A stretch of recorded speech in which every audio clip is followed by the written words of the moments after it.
What is up, Loudmouth Sports Talk, Loudmouth Entertainment? It's your boy, Loudmouth Luch, back again with another episode of Off the Top Rope. But today we have a special guest. We have the GOAT of pro wrestling, Jock Samson, with us today. Jock, how you doing? Well, I'd be a hell of a lot better if the Cincinnati Reds could get about 6 more fucking runs. But other than that, I'm doing pretty goddamn good. Make that 7 runs by looking at the fucking television. Well, let's just get started with the interviewing. So where did it all start, like in high school? Did you play any sports? Yeah, I actually played everything except soccer. We don't play soccer down here in the hills. We don't believe in it and that kind of shit like that. But I was all-state football. I played baseball. I did track and field. I actually ran track, but I did it just to get ready for football. And wrestled. I wasn't a very good amateur wrestler. I only wrestled 1 year, and I finished third in my league in my first year, and I didn't know what the hell I was doing. I played basketball growing up, and then decided that for some reason, it'd be a good goddamn idea to wrestle my senior year. I was a pretty good basketball player. I averaged about like 11 points a game for a guy who's 5'8", power forward that could shoot. Wow. So, but football was my bread and butter. I enjoyed it probably the most. For a little school called Nelsonville, York. We're a southeastern Ohio football powerhouse. All right. Well, that's awesome. So when did wrestling start in your life? Like, who got you into it? When did it start? Well, the thing is wrestling started for me. I'm 41 years old, so it's going to tell you how far back we go. Back in my hometown of Nelsonville, Ohio, which is in southeastern Ohio, about 10 minutes from where Joey Burrow, the Heisman Trophy winner, is from. We would have back in the day, we had to go to the store and get videotapes, VHSs. I don't know if any youngins out there know what the hell a VHS tape is, but we'd have to go and we could rent VHS tapes for 99 fucking cents for a movie, 99 cents a movie. We had this little place called L&S, Lancaster Sales. It was a little hillbilly hardware store, like get whatever you needed, whatchamacallit place. But they had a little thing in the back, and they had a video section. And every Saturday night, my mom, she would go play bingo when I was a kid, and then she would take me down there, and I could get 3 movies, and then I could go to Pizza Crossing, and I'd get me a large fucking pizza for a 10 for a kid between like 7 and 10. That was a big fucking deal. And then the neighbor girl would come over and watch me, and I would watch it. So I look up and I see a videotape of these 2 big motherfuckers looking at each other. One guy was huge, but the other guy was even huger. And it was WrestleMania 3. The cover was Hulk Hogan and Andre the Giant. And I saw it. I got it. I fell in love with the sport, and I've been on it ever since. Awesome, man. Just watching Hogan pick him up and slam him was, it may not be impressive, for a lot of guys in today's standards, but that was a goddamn body slam was a big fucking deal when I was a kid. Mm-hmm. Especially to Andre the Giant. Andre the Giant, who was beat up and older and hurting, to get him up, and Andre is strong enough to help get his ass up so he could get over and get that fucking body slam. I was hooked ever since, and I was always a promo guy.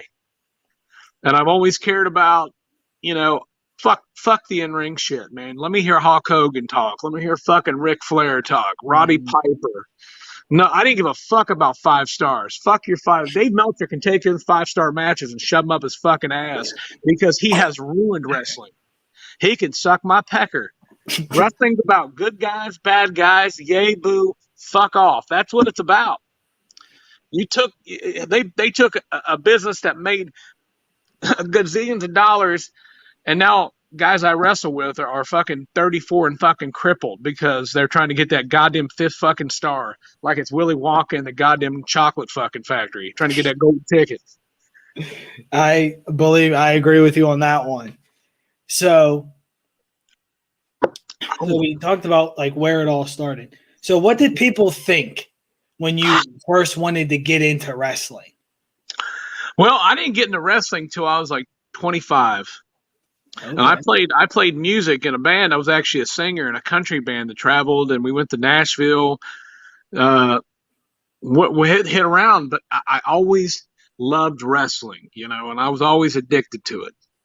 And then I went to college with some guys, and they had a little promotion in Logan, Ohio. And I said I wanted to do this. The girl I was dating at the time thought I was fucking stupid. Uh, my mom actually was like, "Fuck it, do it, cool." Because she used to take me up in Columbus when they would come up and do the house shows up at up there where Nationwide is now, but it was something else back then. And she was cool with it, and I had a lot of people tell me, and I used to bother me. They said, "Well, it's fake," and I hate it. It's fake. You don't want to do that fake shit. When I wrestled in high school, people thought because I walked around Stone Cold T-shirts, that I was a little, a fucking fake ass idiot, and that used to piss me off. So a lot of people didn't really, you know, but you know what? I don't fucking care about them because I make a fucking living doing this now, and Exactly. they're So what do you say to them people? They say it's fake. fuck you. I would actually, I'd like to smack somebody in the face when they say that but I can't do it nowadays because people are fucking tender in their goddamn fucking feelings. So you can't say what you mean. Yeah. I think that all my torn pecs, all my concussions, I got a torn meniscus, uh, broken fingers, broken toes, you name it, I've got it. And I wish it was fake because I wouldn't be in any pain. I have a hard time playing with my daughter now because it's so goddamn hard on my body. Yeah, and I don't think a lot of people understand that, how the actual ability that it takes to be a wrestler, to take a bump alone, just a bump.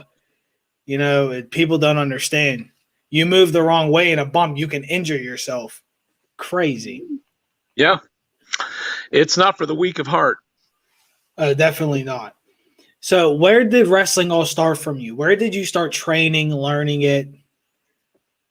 Well, when I was about 24, 25, like I said, I ran into some guys up in my little college that I went to in Nelsonville, Ohio, called Hocking College. Small little college in the where Rocky in the home of Rocky Shoes and Boots. And I was working in the gym because when I was early 20s, I was a big power lifter. I had a 440 bench press at one time, and I was a strong dude. I could really put some serious weight up, and then they would come in there and talk to me and said, "Hey man, you got a great personality. Have you tried this?" So they brought me in, but I didn't. They brought me in as a manager, which is kind of funny because I was bigger and stronger than everybody else, but no one could out-talk me. And then, I met a guy through this promotion by the name of Mike Howerton. I don't want to give him too much credit. I'll just say his name, and then he put me in touch with a guy who eventually trained me, who did a great job. His name was Brian Logan. He was in the Disciples of Sin at OVW. I don't know if you guys remember the group. Disciples of Sin. It had Jim Cornette's wife was the manager. Batista was in the group. Wolfie D. He was the one guy that had hair. That's the only way I explain it. That was in that group. And he brought me up the right way because he was trained at Smoky Mountain by Tim Horner and had a lot of thought to do with like Cornette and all that coming up. So he put me in touch with that. And then I went through the most grueling process to become a professional wrestler that I ever have in my entire life.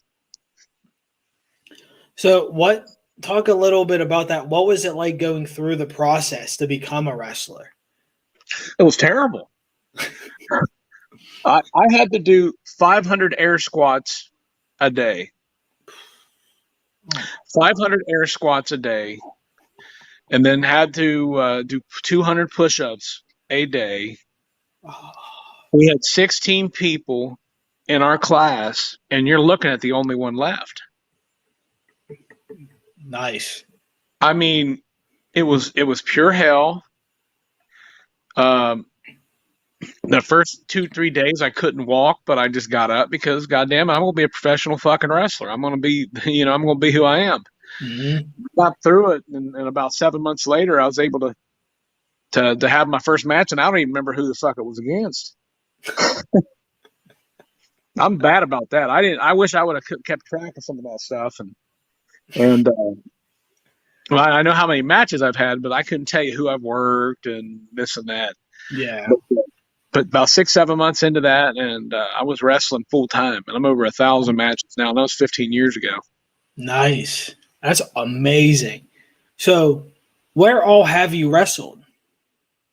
Well, I mean, you cover all the Midwest and the East Coast, all up and down the East Coast and Canada. I've never really wanted to wrestle in Japan or Mexico. The character, Japan's a different style, and the heat, it's never about, like, I'm all about the heat.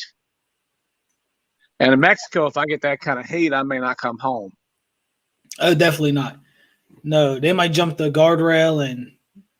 Yeah. But I'm not afraid of heat. I'm not afraid of pissing people off. I actually thoroughly fucking enjoy it. I don't. There's a lot of people that don't like me. A lot of people don't like me. I don't give a fuck. Fuck them. I don't know. I have no clue how they cannot not like you, Jock. You're amazing. And the GOAT of pro wrestling. Let's not forget that. That's right. Greatest of all fucking time. Greatest. So, you just said you can't remember your first match. But I can't remember who I wrestled, but I remember what happened. Could you tell a little bit about it? I won by accident. How's that? Well, they hit me with a crossbody. I rolled through. I hooked the leg 1, 2, 3. They didn't kick out. They were supposed to kick out. And I'm sitting there looking, and I looked at the referee and says, "What the fuck do? I don't know what I'm doing." He said, "Raise your hand. Raise your fucking hands, dumbass." And put my arms up in the fucking air. Won by guy. It was a tag team match, and it was won by fucking accident. Yeah, but still, it's a win. A win is a win.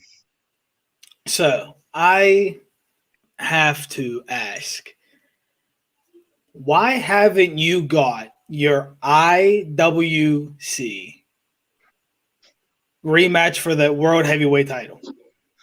Well, it's simply I don't kiss Justin Plummer's ass. He don't like me. I guess he's still mad about me trying to shut the company down. Andrew Palace doesn't want to give me a shot because he's too busy getting special privileges from Justin Plummer. Like, people trying to say that Britt Baker and Wardlow were coming to IWC and they already didn't have it planned out to give Andrew Palace a shot on AEW Dark. It already wasn't in their mind. They should have just walked up and gave it to him, said to make a big fucking ceremony about it. You're talking about a human being that has got opportunity after opportunity after opportunity. And I'm not saying he's a bad professional wrestler. He's very good. He's very talented. That'd be a bullshit for me or anybody to say he sucked, because he doesn't. You're at IWC, you're a good goddamn professional wrestler, But if I was ever given all those opportunities that he was given, could you imagine, what could we be talking about? But since Plummer's always about the public image, I'm not, I don't have 6-pack abs. I have a beer belly. I drink alcohol. I cheat on my wife, and I don't really care because I don't like her.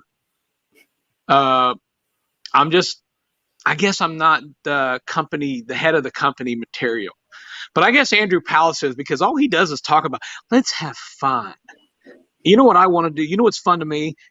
Wrestling for a living, getting my pay, hanging out with beautiful women, and drinking liquor off their naked body. That's a lot of goddamn fun. That's why I'm the greatest wrestler of all time. Because I just think of what I would have been like in the 1980s. I would have made a living. I'd have made more money, double the money that I make now. And I make good money now, but I would have made double. I'm one of the few guys that could have made it back in the fucking day. You would have been amazing. But if your team wins at the next IWC event, will that maybe show Plummer that you deserve your rematch for that title?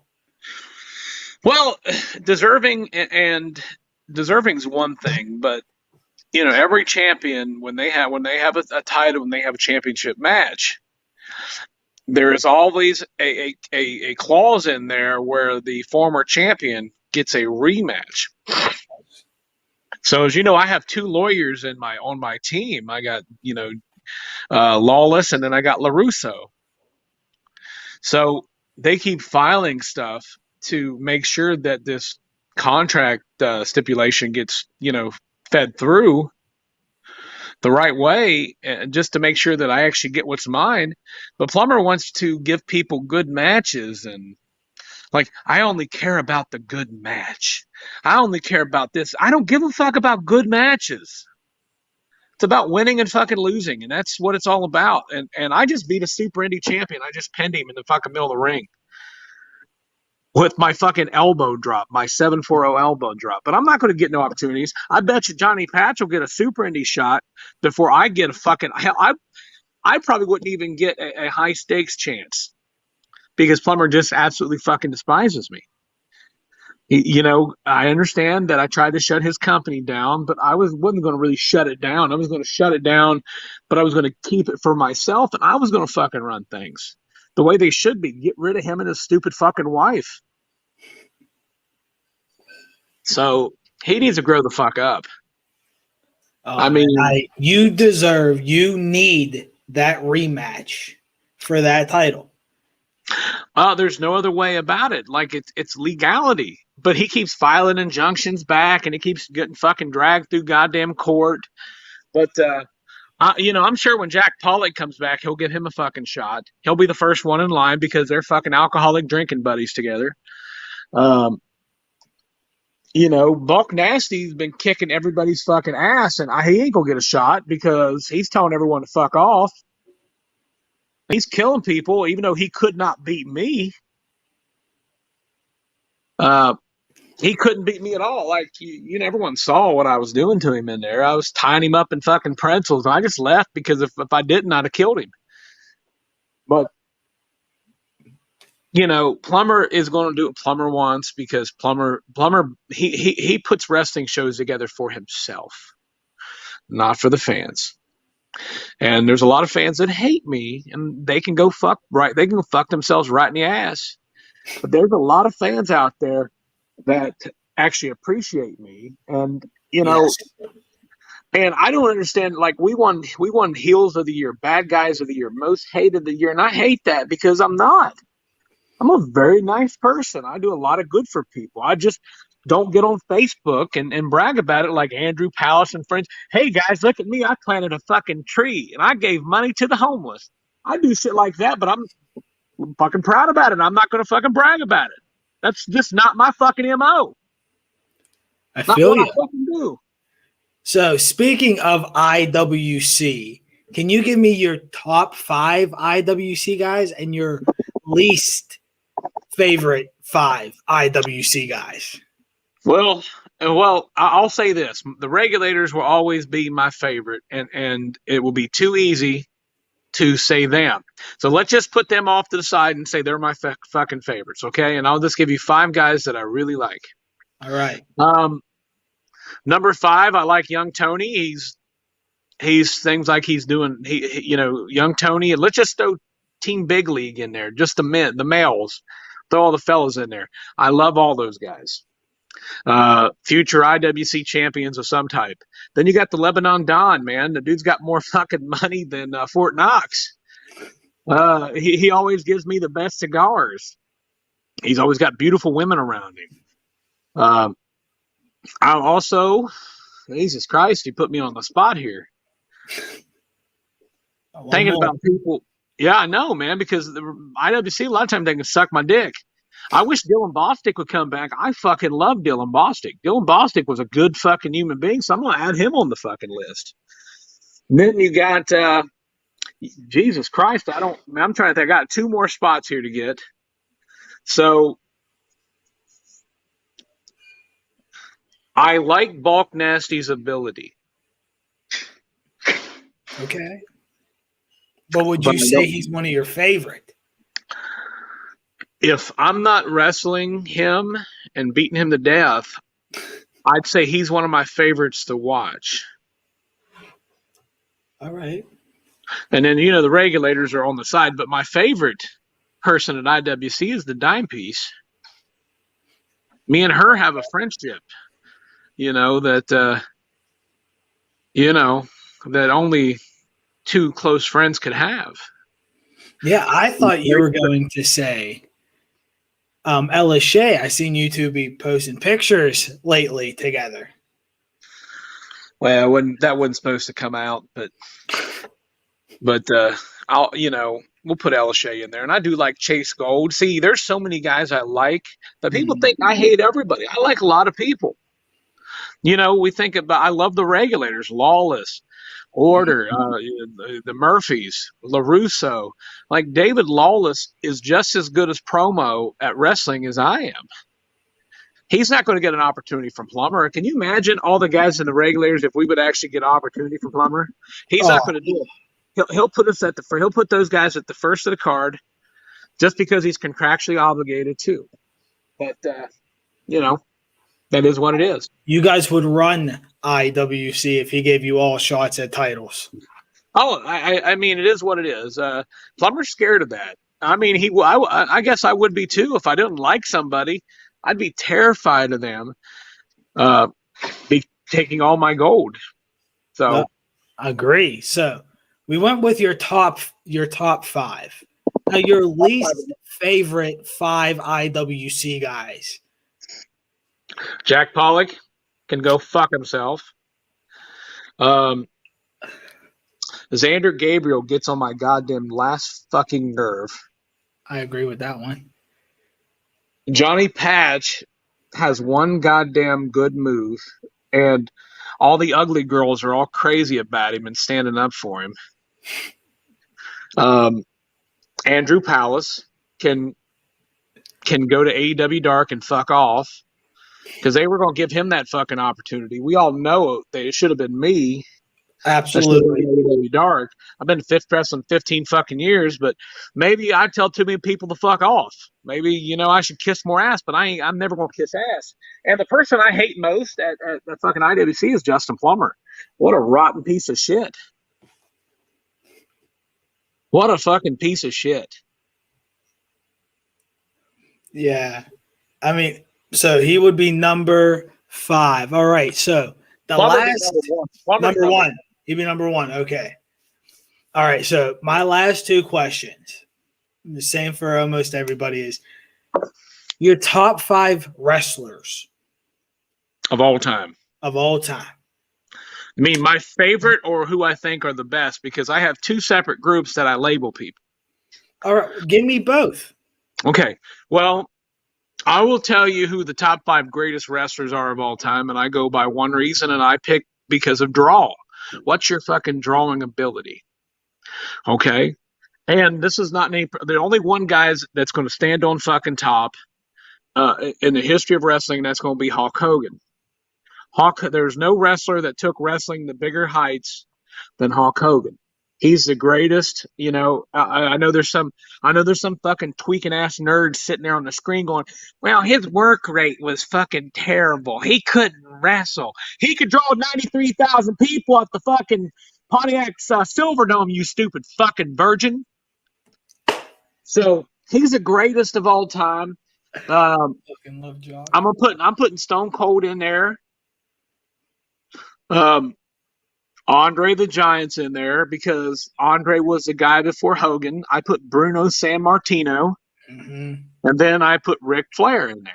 Oh, yeah. 5, and Hogan's the only one where it's going to be 1.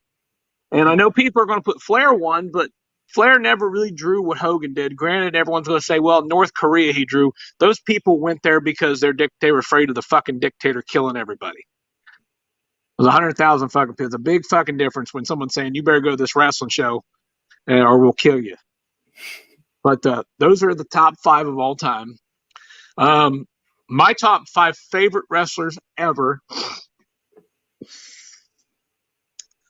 And they kind of change over the years, but a lot of times I stick with who I was as a kid. Um, Roddy Piper, Macho Man, Ric Flair, Stone Cold, and my favorite's Hulk Hogan. Mm. Like, if it wasn't for Hulk Hogan, I don't think I would be around in pro wrestling today. Like, he mesmerized me as a kid. Like, he was the top wrestler in the entire world from 83 till about like 97, and then Stone Cold took over. Like, Stone Cold had 4 years and had 4 phenomenal years, but he didn't have them like fucking Hogan did. Hogan was the top guy for 14 fucking years. He kept the business afloat. We wouldn't be here today talking about wrestling if it wasn't for Terry Gene Bollea. Wouldn't be. People are going to say what they want. I know he shouldn't have said what he said, but people make excuses for fucking, like, they always try to say take Hogan out of the Hall of Fame and put Benoit in, and I'm over here. Hogan didn't kill his fucking family.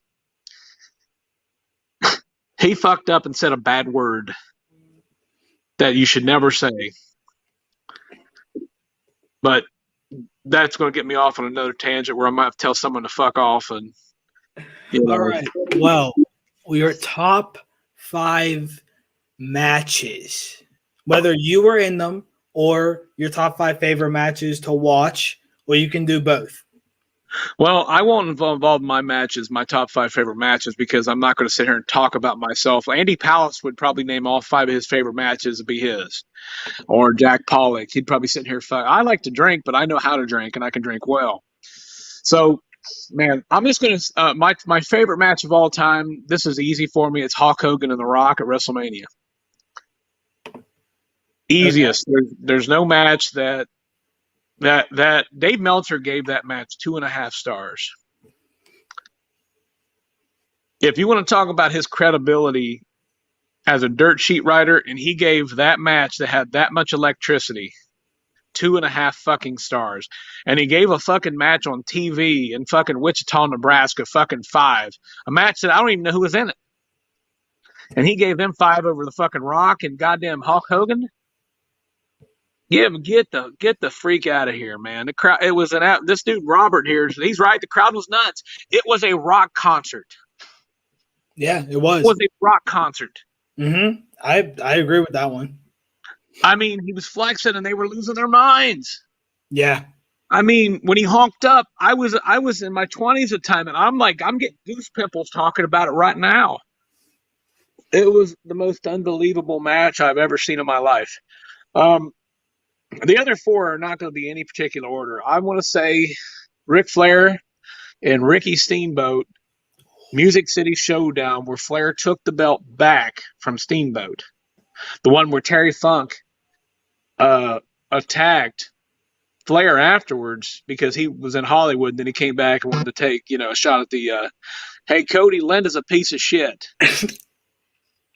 I see it right there. She's a piece of shit, Cody. He's asking me there.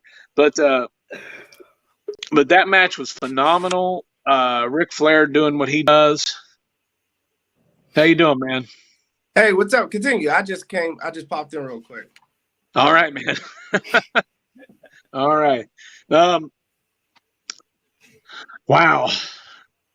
I'm telling you, man, there's so many matches that are great from when I was a kid. But oh, definitely. So, man, this is a real hard question. To be fair, I did like, man, I do like Ric Flair and Vader from Starrcade. That's one that I go back and watch quite a bit. Roddy Piper and Bret Hart at WrestleMania. The referee was a fellow I know named Roger Ruffin from Cincinnati, Ohio. That was a great story in that match, and everyone kept thinking Piper was going to blast him with the bell, and then they were like screaming no, no, no, and then it was phenomenal storytelling.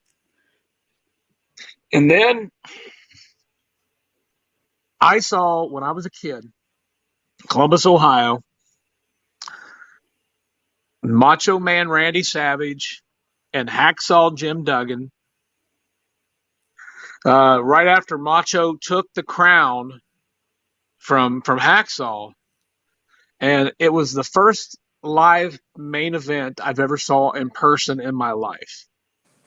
I'm a big Hacksaw. Actually, I need to throw Hacksaw in my top 5. I need to fit him in there because Hacksaw was, when I'm 8 years old, there's really him and Hogan. There's not too many guys bigger, than Hacksaw. And it went to Hacksaw won by DQ. It probably wasn't technically great, but as a kid, I was losing my mind. Oh yeah. So there's my 5. Awesome. That was an amazing 5. And man, I just want to say thank you so much for coming on to the show. Loved having you on. It was awesome and amazing. I hope to have you on again sometime soon.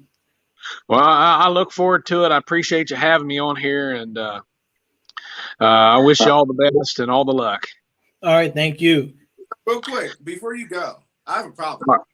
Your top 5 of all time, John Cena was, and I have a problem with that because first of all, like that guy helped get through the Attitude Era, the Ruthless Aggression Era, and turn it to who it is today. Without John Cena, the WWE Network doesn't exist. So please put some respect on John Cena's name, please. Before I joined, I was watching your top 5. I was like, oh, all these old farts, great guys, cool people, but John Cena. Well, if I actually wanted your fucking opinion, I'd fucking ask you your fucking opinion.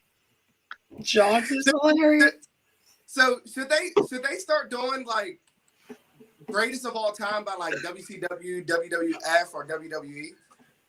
No, I think I think in my mind it's draw. Cena, he was a big draw, but at the same time, the company was more of the draw. When Cena took over, people went to WrestleMania to see in the 2000s that see WWE. They wanted to see the circus in town. Back in the 80s and 90s, Hogan had to be on top. Flair had to be on top. Bruno had to be on top. Andre had to be on top. You could have almost back in the day, in the mid 2000s, put goddamn Scotty 2 Hotty on top, and they're still going to pay to see the circus when it comes to town. Scotty 2 Hotty. Wow. The product is the draw now. The product of wrestling is the draw. It's not so much, and that's partially why wrestling is kind of blah. More so. I definitely could see that. But all due respect to John Cena, and he's fantastic, and I hate when people says he sucks. I think he's phenomenal. He's a great professional wrestler.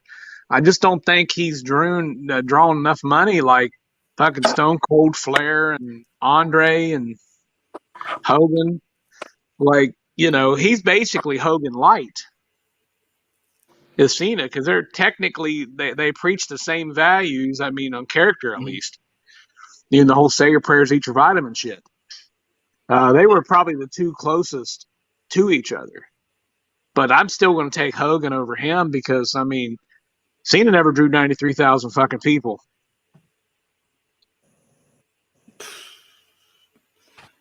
But the real reason why I came on here is to let everybody to go to bombshellbowling.com/loudmouth sports talk to get all your loudmouth apparel. That's all I came to do. All right. Well, Jock, like I said before, it was great having you on, man. I cannot wait to see the Regulators win the next IWC event. And hopefully, because of that win, you get your rematch for the IWC World Heavyweight Championship, the one you deserve. Yeah, I'm the only guy that deserves it. Then that's a fact.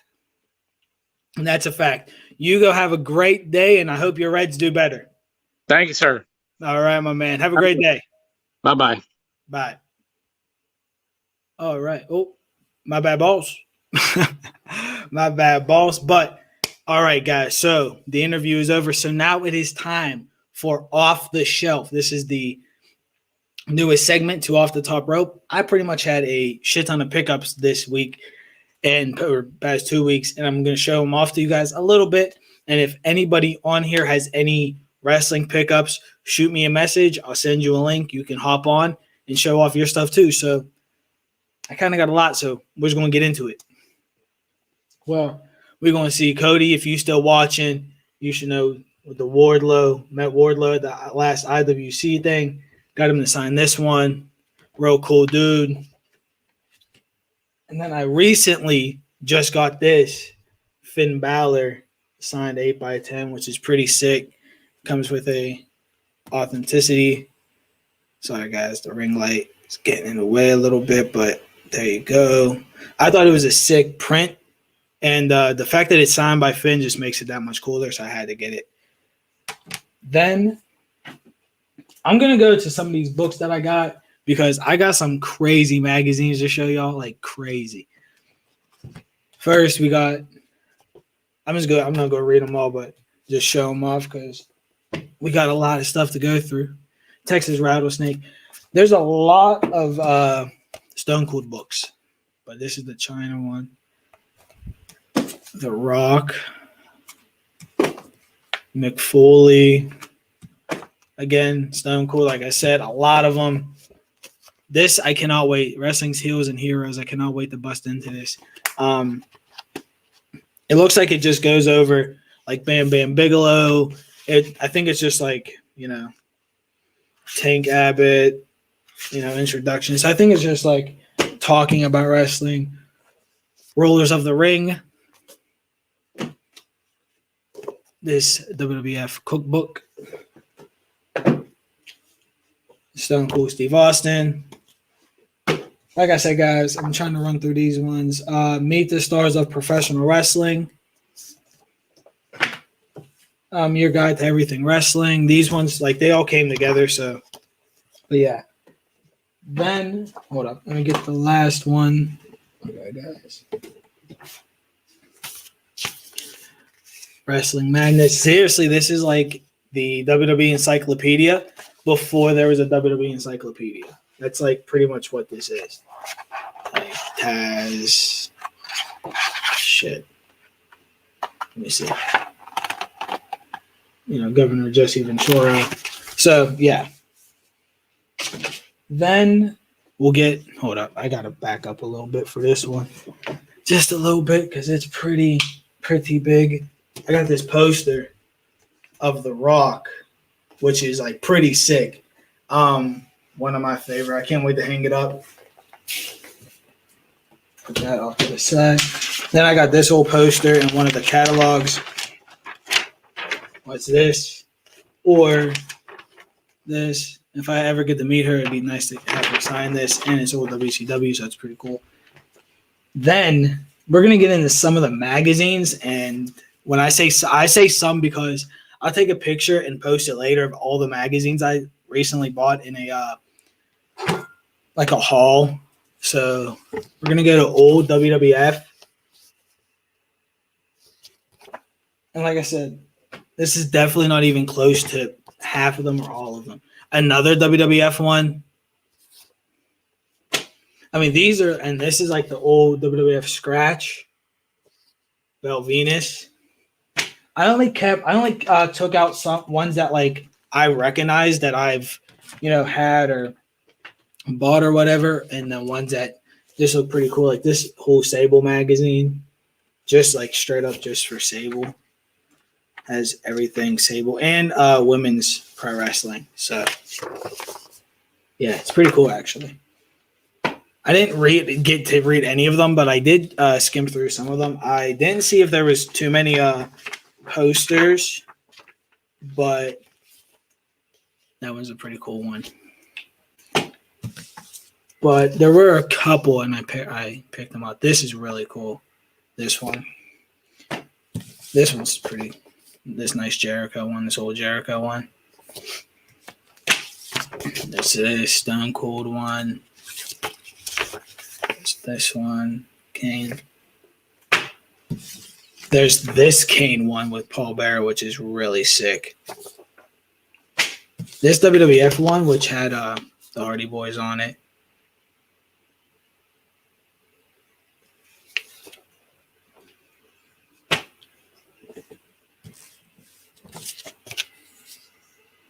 Bang. That one's I really like this one. And this, one of my favorites too. China one.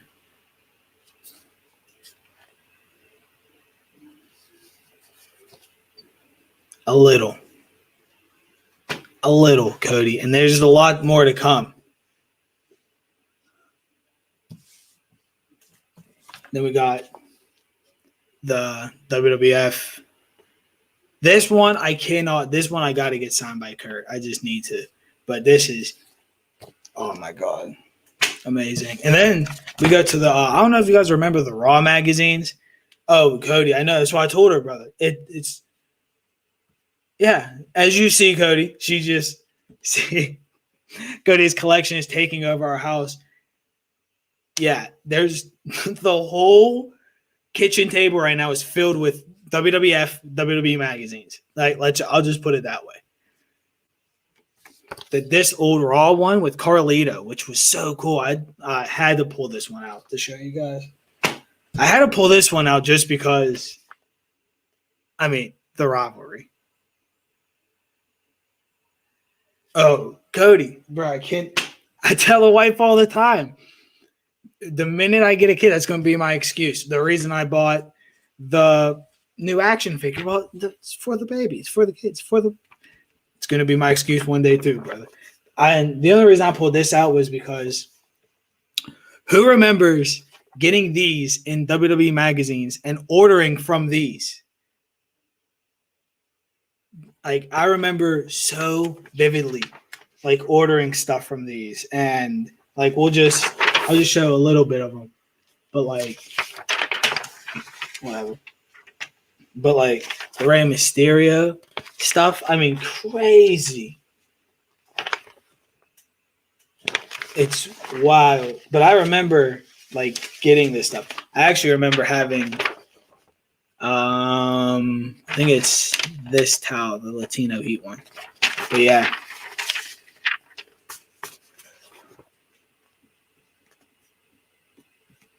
I picked out a Viscera figure over a Divas figure the other day. Oh, that's because it's because she knows you're her dad. She knows wrestling. That's amazing.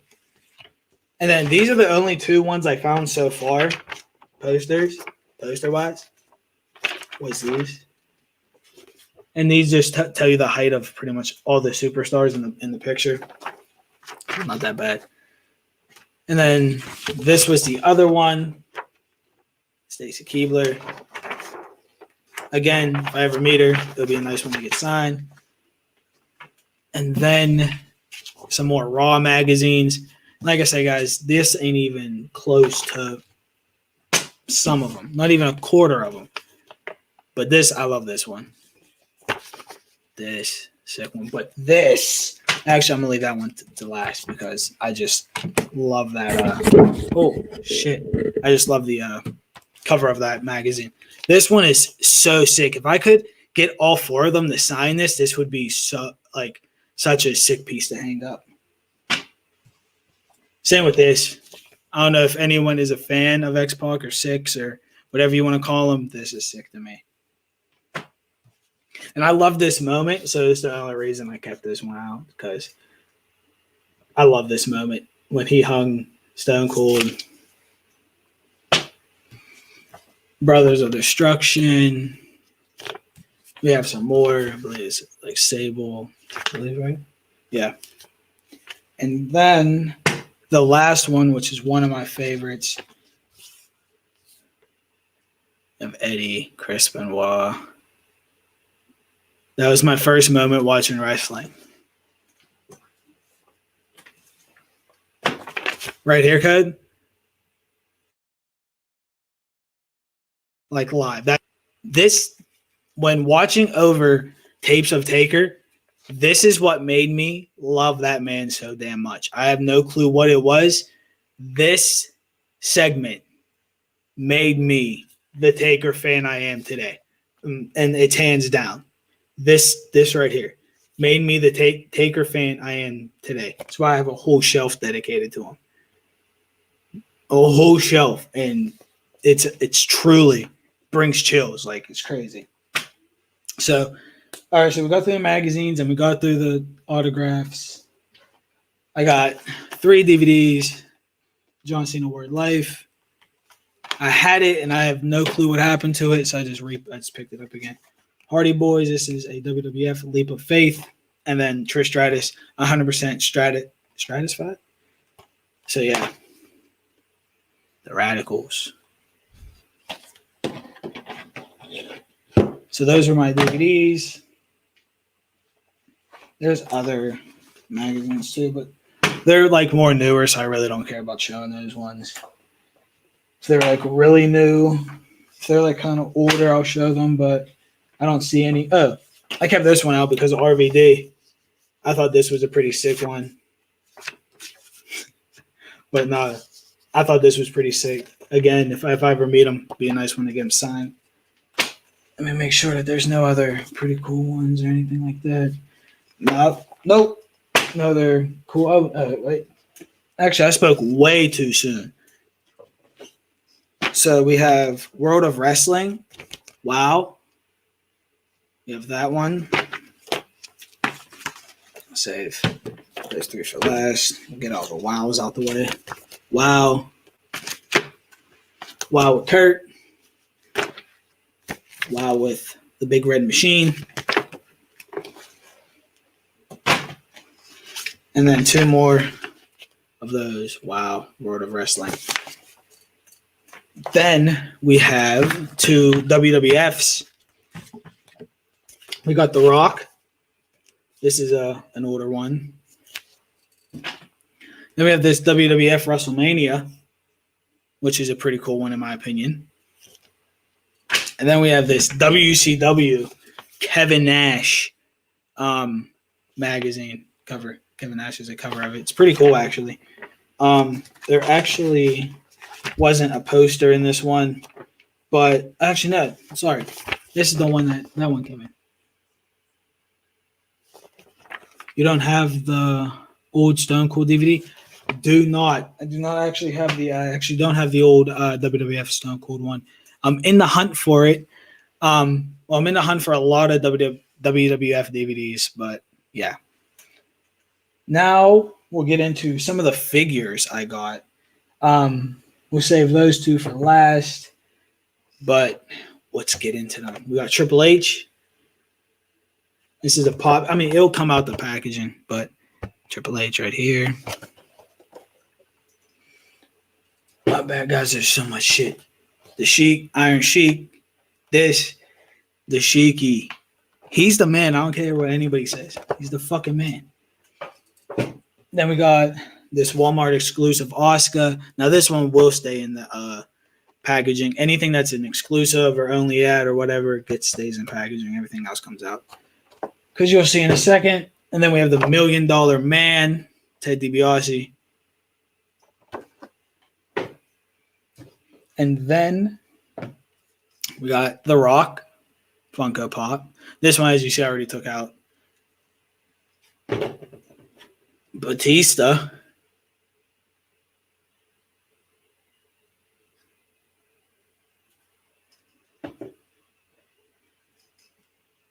Trish Stratus, which this was a like sick.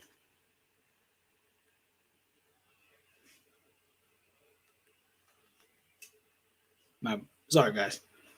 Trish Stratus, and then we got Diesel. That's a pretty sick one.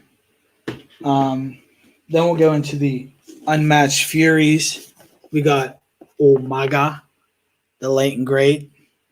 Sorry, guys. Actually, hold on. Let me cut this light and see if it'll still be okay. Yeah, not really. It doesn't really make a difference. So yeah, might as well turn it back on. Umaga, which I sent the old Stone Cold DVD to you. Oh, awesome. Sean, definitely message me and I'll definitely grab it off you. I'll pay. I don't care. And Robert, are you still watching, bro? And then, like I said, Umaga, I seen it and it was not that expensive, so I had to get it. Then the John Cena one, I had to grab this one because it's John Cena. Had to get this. You are on? All right, cool. Hold up. 1 second. Hold on 1 second.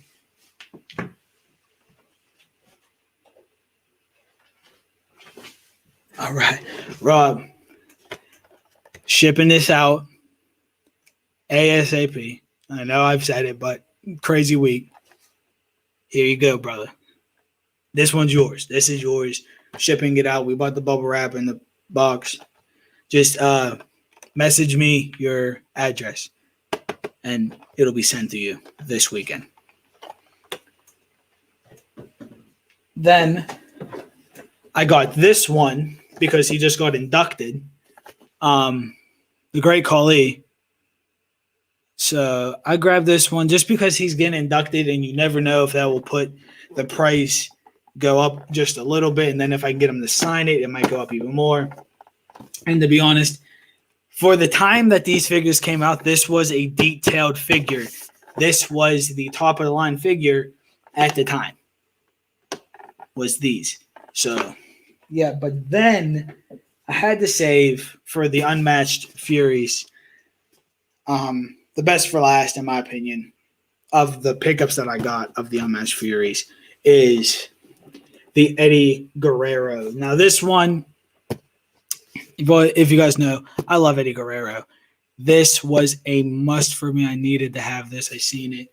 Well, I was looking at stuff and the wife peeped in, and I had to grab it. And I knew I had to have it. Then we're going to save those two figures for last because those two are the best figures I picked up. And actually, if you ask me, probably the best two pickups I got. So let's go with this WWF Superstar Lunchbox. Now, let me see, 1991. So this is a 1991 lunchbox. It is a little, inside drawn on. But 9 times out of 10, I'm just going to have it displayed like this, so no one's really going to see the inside. But it was a nice little find. Then I found these. The metallic cards. Now, some people might say, "Loose, they're metallic cards, but the cheapest metallic card, the Tonka right there. If you guys can't really see that good, I'm pretty sure, but the Tonka. There's this Doink. And if you guys can see this, let me know because I'm not sure. I can kind of see it through the screen, but I'm not sure. There's Doink. Here's Macho Man. And these I looked up, and these are actually rare. Awesome. Got to bounce. Well, Robert, be safe, my man. Always love the fact that you stop in and show love, my man. And like I said, it's getting shipped this weekend to you, brother. I got you. And he's sending me 2 more AEW figures, Penta and Phoenix. It's my man. And then we got Scott Hall. Now, like I said, I paid, I believe, $30 for these. And the cheapest card is actually $30. So it really, really pays out. Adam Bomb. Lex Luger. So, yeah, I'm actually really happy that I grabbed these and I got them. Especially some of these because Bret Hart. And then these two are like my favorites. So, it says Yokozuna and Undertaker. I'm going to show you one at a time so you guys can kind of see. Right there. And then Undertaker right there, which is really cool. But I really wish you guys could see the WWF logo, the old WWF logo. Like, not even the WWF scratch. I mean, like, the box WWF back when, like, Yokozuna was around. So, yeah, to me, 10 cards, $30. And the lowest card, which is the Bret Hart one, I think, is $30. So, like, I made my money back. Really good. Then, the last two figures, which to me, these two figures have, made, what can I say? What should I say? It made collectors, some of these. So we got the LJN to 1991. Yeah, 1991 Texas Tornado, Kerry Von Erich. Yes, it's pretty nice. He's in really good condition. It's the ones where you could, like, spin them. He's in really good condition. Like, fantastic. A few scratches, a few things here and there, but all around this, it was a really good pickup and a really good find. His arms don't really do anything besides this because you got the tornado thing.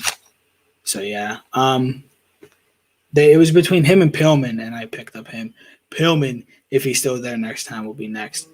I seen a